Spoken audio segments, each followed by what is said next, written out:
Pregnancy पे बच्चों को देखने, पेट के ऑर्गन्स जैसे लीवर, किडनी और यूरिन ब्लैडर की जांच करने के लिए जिस सोनोग्राफी मशीन का यूज होता है उसे तो आप जानते ही होंगे। उसका आइडिया पता है एक चमगादड़ से आया था। जानते हैं कैसे? 18वीं सदी के अंत में एक इटालियन साइंटिस्ट लाज़ारो स्प्लेंज़नी चमगादड़ों को देख रहे थे। उन्हें हैरानी हुई कि ये छोटे जीव अंधेरे में भी बिना किसी भी चीज से टकराए बड़ी आसानी से उड़ रहे हैं। तब किसी को भी पता नहीं था कि ये कैसे पॉसिबल है। स्प्लेंज़नी ने कई प्रयोग किए और आखिरकार समझा कि चमगादड़ ऐसा कैसे कर पा रहे हैं। उन्होंने समझा कि चमगादड़ आवाज निकालकर और उस आवाज की गूंज सुनकर रास्ता पहचानते हैं। ये खोज बड़ी साधारण लगी, लेकिन असल में यहीं से इंसानों के दिमाग में एक ख्याल आया कि आवाज का इस्तेमाल देखने के लिए भी किया जा सकता है। कुछ दशकों बाद 1880 में फ्रांस में दो ब्रदर पीरी क्यूरी और जैक्विस क्यूरी ने एक अद्भुत प्रभाव खोजा जिसका नाम था पीजो इलेक्ट्रिक इफेक्ट। उन्होंने पाया कुछ खास क्रिस्टल पर दबाव डालो तो वो साउंड वेव्स पैदा करते और उन्हीं क्रिस्टल्स पर साउंड वेव्स पड़े तो वो बिजली का करंट पैदा करते। ये इफेक्ट भले ही उस समय एक वैज्ञानिक क्यूरियोसिटी लगी, लेकिन इसी ने आगे चलकर अल्ट्रासाउंड मशीन्स की नींव रखी। 20वीं सदी की शुरुआत में जब वर्ल्ड वॉर 1 चल रहा था तो समुद्र के नीचे दुश्मन की पनडुब्बियों का खतरा बढ़ गया था। तब वैज्ञानिकों ने सोचा क्यों ना आवाज की गूंज सुनकर पानी के अंदर छुपी चीज का पता लगाया जाए। इस तरह सोनार टेक्नोलॉजी यानी कि sound navigation and dragging technology का जन्म। जहाज पानी में पावरफुल साउंड वेव्स भेजते और वो वेव्स किसी पनडुब्बी से टकराकर वापस लौट तो उसकी पोजीशन पता चल जाता। ये थी सोनार टेक्नोलॉजी। ये सोनार डॉक्टर और इंजीनियर्स को सोचने में मजबूर कर गया कि अगर पानी में छुपी चीज को देख सकते हैं तो शायद शरीर के अंदर भी झांका जा सकता है। पहली मेडिकल इमेजिंग की कोशिश 1940 के दशक में ऑस्ट्रेलिया के डॉक्टर कार्ल डसिक ने ये सोचकर प्रयोग किया कि अल्ट्रासाउंड वेव्स को इंसानी दिमाग पर लगाया जाए।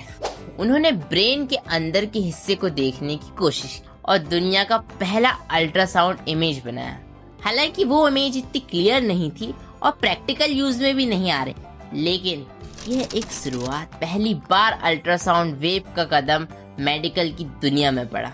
1950 के दशक में स्विट्जरलैंड के एक गायनेकोलॉजिस्ट लैंड डोनाल्ड ने इस तकनीक को सही में मेडिकल यूज के लायक बनाया। उन्हें जहाज में इस्तेमाल होने वाली इंडस्ट्रियल अल्ट्रासाउंड मशीन में डोनाल्ड ने सोचा क्यों न इसे मरीजों पर आजमाया जाए। उन्होंने सबसे पहले एब्डोमिनल ट्यूमर्स और गर्भवत महिलाओं पर टेस्ट किया और फिर दुनिया ने पहली बार गर्भाशय टिश्यू की इमेज। सोचो वो वक्त कितना भावुक रहा होगा जब एक माँ ने अपने पेट के अंदर के बच्चे को अल्ट्रासाउंड इमेज की मदद से देखा।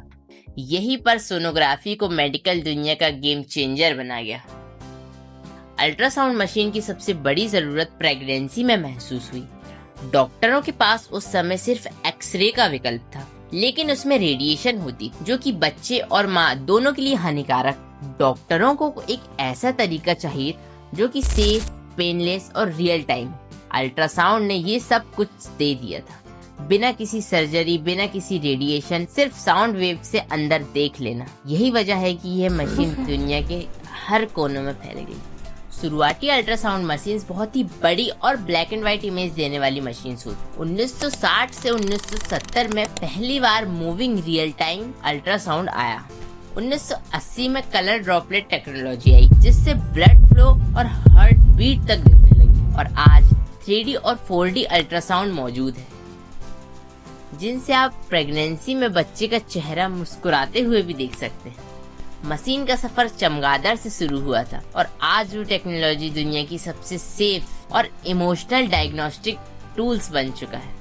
चलिए जान लेते हैं कि ये मशीन काम कैसे करती। सोनोग्राफी मशीन का दिल हो ट्रांसडक्टर, जिसमें छोटे छोटे पीजो इलेक्ट्रिक क्रिस्टल्स लगे हुए होते हैं। जब इन पर करंट दिया जाता है तो ये क्रिस्टल्स तेजी से वाइब्रेट होकर हाई फ्रीक्वेंसी अल्ट्रासाउंड वेव्स पैदा करते हैं और इन वेव्स को शरीर के अंदर भेजते हैं। और जब ये साउंड वेव्स अलग अलग टिश्यू से टकराते हैं तो हर जगह से थोड़ा थोड़ा हिस्सा एब्जॉर्ब हो जाता है और कुछ हिस्सा वापस इको बनकर ट्रांसडक्टर तक लौट आता है और ट्रांसड्यूसर इन्हीं इको को पकड़कर इलेक्ट्रिकल सिग्नल्स में बदल देता है। कंप्यूटर इन सिग्नल्स की कैलकुलेशन करता है, कौन सी वेव कितनी देर में लौटी, कौन सी वेव कितनी स्ट्रॉन्ग है। जल्दी लौटने वाली वेव पास का स्ट्रक्चर बताती, देर से लौटने वाली डीप स्ट्रक्चर बताती है और इको की ताकत टिश्यू की सॉफ्टनेस या हार्डनेस को बताती। इन सबको जोड़कर कंप्यूटर रियल टाइम इमेज बना देता है।